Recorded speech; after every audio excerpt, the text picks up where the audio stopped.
سوچنا ایک بیماری بن گیا ہے۔ بیماری تب ہوتی ہے جب چیزیں توازن سے ہٹ جاتی ہیں۔ زیادہ تر لوگوں کی تقریباً 80 سے 90% سوچیں نہ صرف دہرانے والی اور بیکار ہیں، بلکہ اس کی غیر فعال اور اکثر منفی نوعیت کی وجہ سے اس کا زیادہ تر نقصان ہوتا ہے۔ اپنے ذہن کا مشاہدہ کریں اور آپ کو یہ سچ ثابت ہوگا۔ موجودہ لمحہ آزادی کی کلید ہے، لیکن جب تک آپ اپنے دماغ میں موجود ہیں، سوچے جا رہے ہیں، آپ کو موجودہ لمحہ نہیں مل سکتا۔ تحقیق سے ثابت ہوا ہے کہ مضبوط جذبات یہاں تک کہ جسم کی بائیو کیمسٹری میں بھی تبدیلی کا سبب بنتے ہیں۔ آپ اپنے آپ سے پوچھنے کی عادت بنائیں، اس وقت میرے اندر، میرے ذہن میں کیا چل رہا ہے؟ جذبات کے لغوی معنی ہیں پریشانی۔ دل کی گہرائیوں سے اندازہ کریں کہ موجودہ لمحہ آپ کے پاس ہے۔ آئندہ کبھی بھی کچھ نہیں ہوگا، یہ ناؤ میں ہوگا۔ زندگی کا راز مرنے سے پہلے ہی مرنا ہے، اور معلوم کریں کہ موت نہیں ہے۔ بے چینی، اضطراب، تناؤ، پریشانی، خوف کی تمام اقسام بہت زیادہ مستقبل کی وجہ سے ہوتی ہیں۔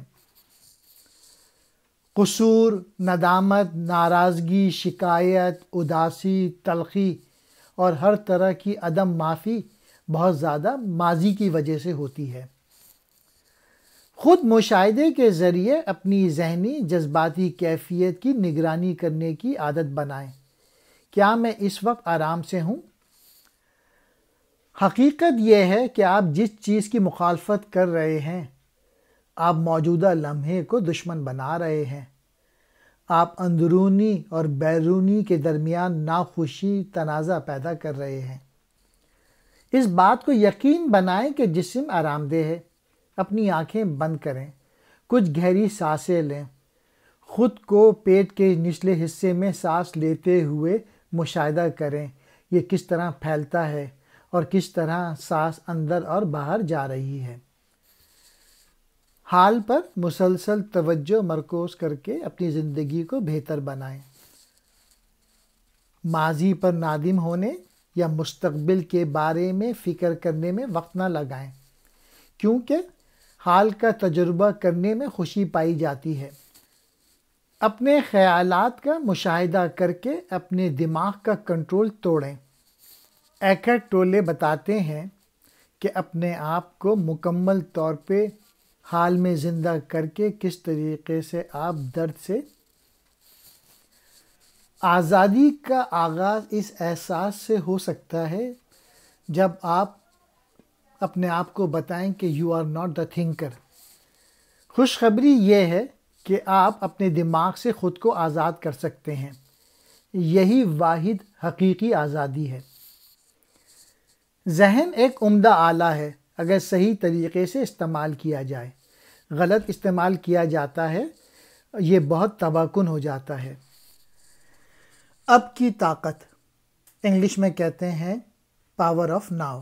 یہ کتاب ایکھارٹ ٹولے نے لکھی ہے۔ ایکھارٹ ٹولے لکھتے ہیں کہ اگر آپ اس وقت اپنے مستقبل کے متعلق سوچ کے پریشان ہو رہے ہیں یا اپنے ماضی کے متعلق سوچ کے پریشان ہو رہے ہیں تو یہ آپ اپنا منٹ ضائع کر رہے ہیں۔ ایکھارٹ ٹولے لکھتے ہیں زندگی محض موجودہ لمحوں کا ایک سلسلہ ہے۔ تمام درد ان چیزوں کے خلاف مزاحمت کا نتیجہ ہے جو آپ تبدیل نہیں کر سکتے۔ آپ اپنے دماغ کا مستقل مشاہدہ کر کے اور اپنے خیالات کا فیصلہ نہ کرنے سے خود کو درد سے آزاد کر سکتے ہیں۔ میں نے 100 لوگوں سے کہا کہ وہ ان 2 عام خراب احساسات کا نام بتائیں جن کے بارے میں وہ سوچتے ہیں۔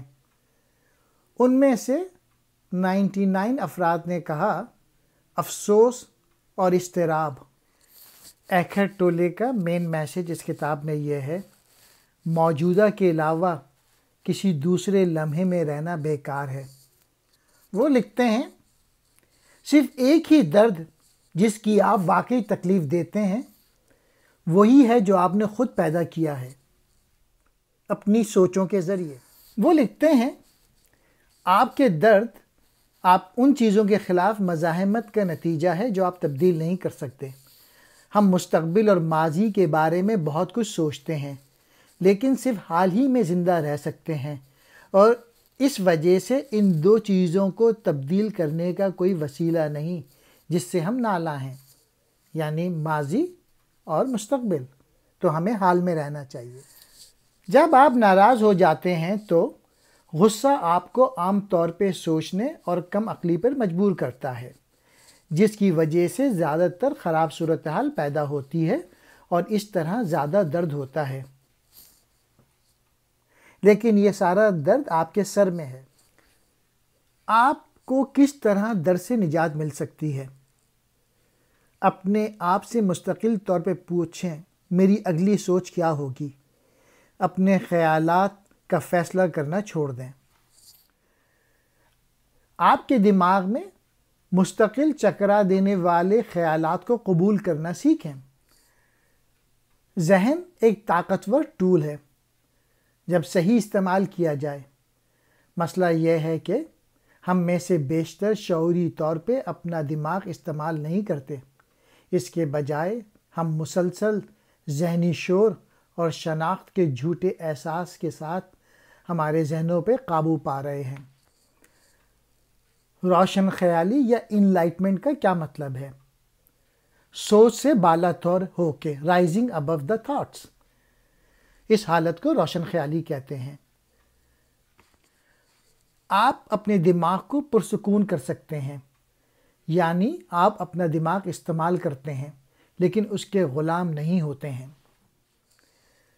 ہم اپنی توانائی کا بیشتر حصہ ماضی کی یاد تازہ کرنے میں یا بہتر مستقبل کی امید میں صرف کرتے ہیں۔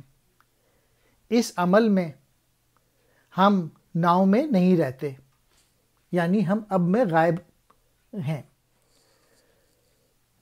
اپنے آپ کو ذہن سے آزاد کرنے کے لیے آپ کو غیر جانبدارانہ طور پہ اس کا مشاہدہ کرنا سیکھنا ہوگا۔ اپنے آپ سے مستقل طور پہ پوچھیں اس وقت میرے ذہن کے اندر کیا ہو رہا ہے؟ کیا میں اس وقت آرام سے ہوں؟ جب ضرورت نہ ہو تو ماضی اور مستقبل سے توجہ ہٹانا سیکھیں۔ پریزنٹ میں حاضر ہوں اور موجودہ لمحے سے آگاہی کے ساتھ کام کریں۔ اپنی توجہ کو موجودہ لمحے میں پوری طرح سے ہدایت دینا سیکھیں، اس طرح کہ آپ ہوشیار، باخبر لیکن سوچنے والے نہیں ہیں۔ آپ کی زندگی موجودہ وقت میں موجود ہے۔ شکایت کرنا ہمیشہ کسی چیز کو قبول نہ کرنا ہوتا ہے۔ جب آپ تنقید کرتے ہیں، مذمت کرتے ہیں یا شکایت کرتے ہیں تو آپ حقیقت کو قبول نہیں کرتے، اس کے بجائے آپ اپنی توقعات یا خیالات کے حق میں حقیقت کو مسترد کر رہے ہیں کہ حقیقت کیا ہونی چاہیے، اور ایسا کرنے پہ آپ اس سے کہیں کم خوشی کا شکار ہو جائیں گے۔ اگر آپ اس صورتحال کو قبول کر لیتے ہیں جن کا آپ سامنا کر رہے ہیں اور آگے نتیجہ خیز راستہ تلاش کرتے ہیں۔ اگر آپ کو یہ اور اب ناقابل برداشت لگتا ہے اور وہ آپ کو ناخوش کرتا ہے تو آپ کے پاس 3 اختیارات ہیں۔ اپنے آپ کو صورتحال سے ہٹا دیں، اسے تبدیل کریں یا اسے مکمل طور پر قبول کریں۔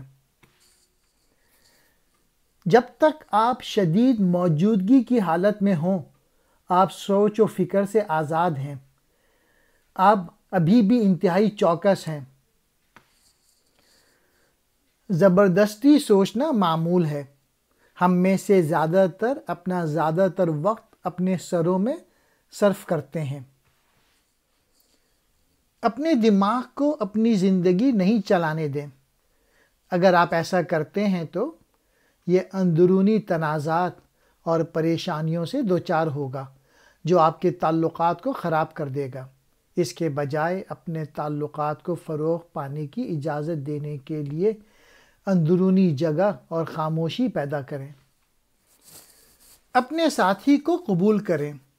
کسی رشتے میں تبدیلی کا سب سے بڑا کیٹلسٹ آپ کے ساتھی کی مکمل قبولیت ہے جیسا کہ وہ ہے۔ کسی بھی طرح سے ان کو فیصلہ کرنے یا تبدیل کرنے کی ضرورت نہیں ہے۔ اگر آپ اپنے ساتھی کو تبدیل کرنے کی ضرورت محسوس کرتے ہیں تو آپ اپنے تعلقات میں رشتہ ختم ہونے والی پریشانیوں کا باعث بنیں گے۔ اگر آپ اپنے ساتھی کو 100% قبول کرنے کا فیصلہ کرتے ہیں تو آپ خود کو کم پریشانیوں اور صحت مند طریقے سے زندگی گزاریں گے۔